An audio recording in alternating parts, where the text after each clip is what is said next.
So with everyone talking about how good Islam Makhachev is after this week, the question on my mind is, just how bad is Belal Muhammad actually? Because at UFC 322, that might just be the most welterweight heavy card I've ever seen in my life, with 3 welterweight fights on the main card, a welterweight title fight, the welterweight GOAT in the crowd, standing next to GSP. You got Michael Morales finishing Belal Muhammad victim 1 Sean Brady in the first round. And might just be one of the coolest undefeated prospects we have going right now. I mean, granted, I have no idea how he makes welterweight. The man is gigantic and granted, cesty as hell, but at least he's got hands while doing it and, you know, not on a couch with Hasbullah with an erection. And on top of all that, I love the whole Miles Morales thing he's got going on, because for me personally, Spider-Verse is my favorite movie of all time. When I tell people that, they look at me as if I'm autistic. So it's nice to have a fighter I can relate with.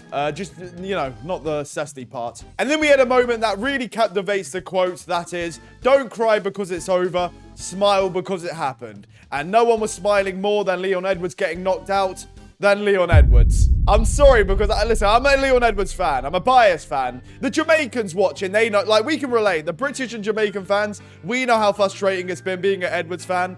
And listen, I'm a biased fan, but this should be a sad moment. But every time I see it, it's so funny. And I'm really trying not to be a dick about this, but like, you can't deny how funny it is seeing someone so happy to see a follow-up shot come their way. And I don't know if it's just me, so let me know in the comments. I feel like most of you would know what I'm talking about here. Even though it's not the same thing, it's giving the vibe of Breaking Bad meme where the camera pans out and you just hear, baby blue, doo-doo, doo-doo, doo-doo, doo-doo. You know what I'm talking about. But to be expected if you're just going to back up in a straight line while Prates lands a straight shot and you're not even standing on either of your feet. Just sad to see as an Edwards fan, you know. But if it's any consolation, at the very least, it was nice that the UFC were running maybe the most fitting commercial at the time for this. Because the only thing more washed than Leon Edwards in this moment is probably the Call of Duty commercial they're running. And hey, they'll never be able to take the headshot dead moment from us. And they'll never be able to take Black Ops 1 from us. Oh, good times. And maybe, just maybe, I like to think of it as Leon Edwards was so happy for his life to flash before his eyes, getting to relive the golden days of him knocking out Usman and, you know, playing Kino to Totem with the boys back in the day. But in reality was just, you know, Carlos Prates' follow-up shot. And perhaps happy to know that the headshot dead gimmick can live on through Carlos Prates and Bo Nickel, apparently. So you can kill the man, but not the idea. Welcome back, Leon Edwards. And as far as the rest of the main card goes, we found out Dariush's chin is made of toilet paper now, and Valentina Shevchenko should be cut effective immediately. We really let Mackenzie Dern become a champion for this shit. I'm sorry, I hate this company sometimes, I swear to God. But you still are Queen Whaley. But my rage aside, Alicia Shevchenko proved herself to be the GOAT. The GOAT of stinking up these fucking pay-per-views. But it was reassuring seeing Islam Makhachev fans post his infamous tweet where he said, "This is not a woman's sport." Just for him to basically do the exact same thing and lay in half guard for 19 minutes. And I just need to get this out of the way and be clear on this. Yes, I thought the fight was fucking boring. And I just don't understand why people have to defend this as if their life depends on it. If I hear one more person say it was entertaining because it was domination, I'm going to fucking spit in their face. No, I'm not going to do that, but, you know, I'm going to get upset. So just because there's an impressive element to the fight doesn't therefore make it entertaining for everybody. It's like somebody telling you Black Ops 7 is great because look at the graphics. It looks really good. Yeah, I've got eyes, mate. The game's fucking shit. Sorry, I just had to get that off my chest because it's so fucking annoying having to stay up till 7 a.m. paying for this bullshit. Look at my face. I've got these spots on my face for ruining my sleep. And granted, it's probably also because of the Monster addiction, but, you know, I'm drinking one right now. But either way, I just know there's going to be some dickhead. Why don't you go watch boxing? Why don't you go watch jiu-jitsu and shut your fucking fat mouth, you fat bitch? Even in jiu-jitsu, they'd find this shit boring. But I just need to get that off my chest. I hate when people do that. I usually like Makhachev's fights. He is a very fun fighter and champion. You know, the Charles fight, the Volkanovski fights, the Poirier fight, the Moicano fight. That was Arman Sarukian's fault. Fuck Arman Sarukian. Usually, I am very entertained watching Makhachev. I just found this one in particular on the boring side, you know. It's just, it wasn't for me. You know, I'm never going to rewatch it, and neither are you. So, you know, but either way. But before moving on, I just want to do a social experiment. In the comments, just a score out of 10. How entertaining did you find the fight? Because if you put anything above 4, you're a fucking liar. Me personally, I'm gonna have to give it a 2 out of 10, which to be fair is higher than the Black Ops 7 user score at least. I would stop talking about Black Ops 7, but I need stuff to talk about for the video, and Funny enough, this fight doesn't have much of that. But what it did have is a lot of control time, 19 minutes of it, and of course, some big meaty leg kicks from Makhachev, genuinely some big nasty leg kicks, and yeah, I guess that's about it. You had JDM looking like he was about to cry for most of the fights. Not even trying to be a dick, by the way. Just genuinely, that's what his facial expression was giving. Had no answer for Makhachev whatsoever. Never seen his takedowns in the open look that easy. And honestly, somehow turned out to be Makhachev's easiest fight of his career. Really puts into perspective just how bad is Belal Muhammad actually.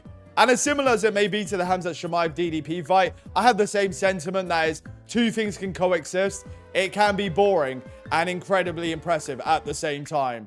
Which it was. Like, does his performance put him up there in the GOAT conversation? Yeah.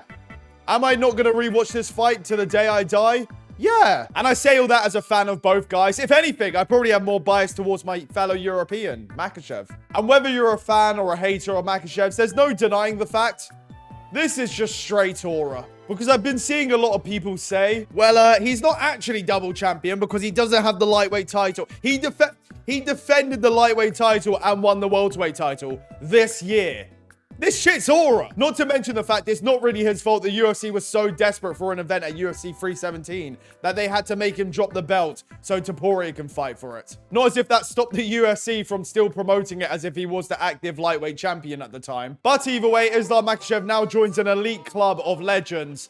And I guess John Jones, unfortunately. And now champion of probably the most exciting division going right now. I mean, on top of having Islam Makhachev as champion, I mean, the division literally has Miles Morales in it. What more can you ask for? And with all these new exciting contenders at welterweight, I may not know who's next for Makhachev. I may not know where Shavkat's been for the past year. But what I do know is, please, Makhachev, manhandle the fuck out of Ian Gary. We need you. But regardless of who may be next, whether that's Ian Gary, Kamaru Usman, Carlos Prates, Miles Morales, there's still a certain somebody out there chasing Islam Makhachev. That is, of course, Islam. You need something you can't train. Emotion. You're the most boring thing in this game. Every day I'm more certain I put you to sleep. Yeah, I'm not gonna lie.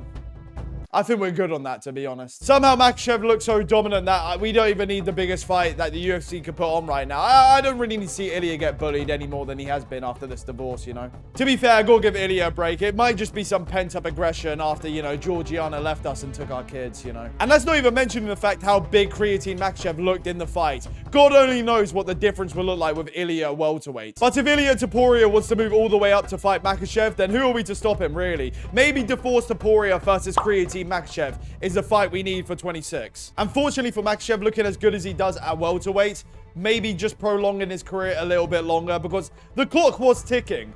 Not for the hairline, to be fair. I mean, I don't know what's in the water in Dagestan, but whatever it is, might just put Turkey out of business. But also be able to give him enough time to just completely cement himself and be clear as the GOAT. Because if Makhachev can win even his next fight, he's now defended a title in another division, beaten Anderson Silva's win streak record, and hopefully manhandled the out of Ian Gary, crushing his dreams. Please, Makhachev, we need this. But until then, it's GG's for now for those that pick JDM. Not this guy. I get predictions right now, guys. I'm actually starting to think Makhachev played it safe just because he had the JG2 curse on him the whole time. It's starting to make sense now. And actually might be a more legacy-defining, impressive feat than even becoming double champion, some would say.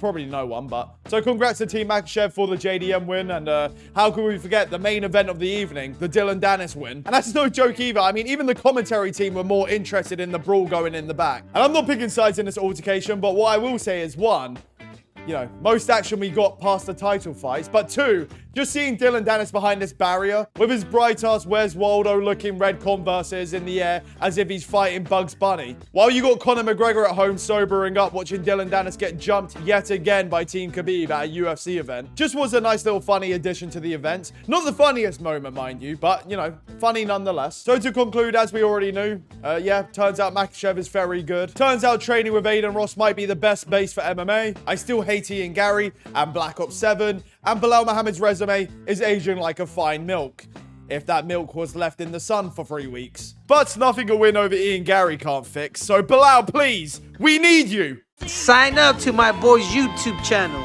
that is JG2. And for those who don't, you can do me a favor, and you can bend the knee to King Triple C too.